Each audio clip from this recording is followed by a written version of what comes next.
It was the night before the 2024 election. Tension was high. People were glued to their phones and TVs, eager for any news that might hint at the outcome. Then, Joe Rogan, host of the massively popular podcast The Joe Rogan Experience, dropped a bombshell. He endorsed Donald Trump for president. This sent shockwaves through the media landscape. Rogan had always maintained a neutral stance in politics. He often said he didn't want to influence his listeners' votes. This made his sudden endorsement all the more surprising. People scrambled to understand what had caused this unexpected shift. The endorsement came during an episode with political commentator Ben Shapiro. Rogan's tone was serious as he explained his decision. He acknowledged that many people would be upset, but, he said, he felt compelled to speak his truth. This only deepened the mystery for many listeners. What was this truth that Rogan felt so strongly about?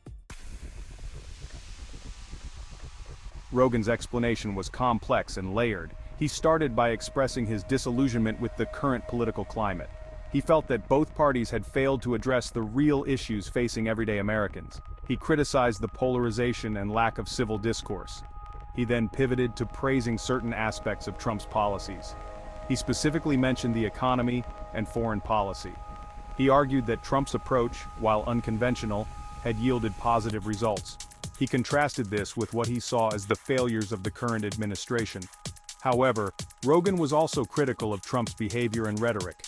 He condemned his divisive language and personal attacks. He emphasized that his endorsement was not a blanket approval. He urged listeners to think for themselves and vote based on their own values. As expected, the reaction was swift and divided. Social media exploded with comments, both positive and negative.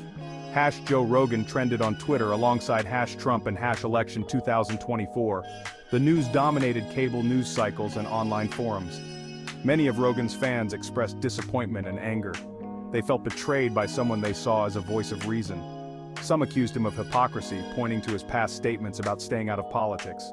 Others questioned his judgment and even his intelligence. However, there was also a wave of support. Some listeners applauded Rogan's honesty and willingness to go against the grain. They shared his concerns about the state of the country and agreed with his assessment of Trump's policies. Others simply respected his right to express his opinion, even if they didn't agree with it. Section 4. Did it change the vote? The million-dollar question, of course, is whether Rogan's endorsement had any tangible impact on the election. It's impossible to say for sure. The election was already incredibly close, and many factors were at play. Some analysts argued that Rogan's endorsement could sway undecided voters, particularly young men who make up a large portion of his listenership. They pointed to his massive reach and influence. Others were more skeptical, suggesting that people who were already inclined to vote for Trump were more likely to be influenced by Rogan's endorsement, while those who opposed Trump were unlikely to be swayed. Ultimately, the election results were too close to call on election night.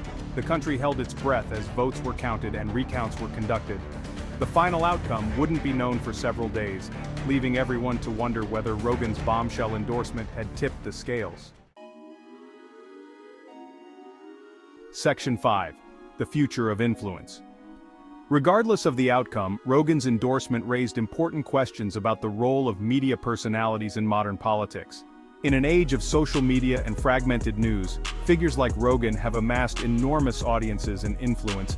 Their words carry weight, especially among younger generations who are disillusioned with traditional media. The incident sparked a debate about the responsibility that comes with such influence.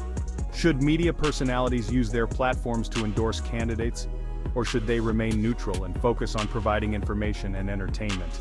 There are no easy answers to these questions. One thing is certain: the lines between entertainment, news, and opinion are increasingly blurred.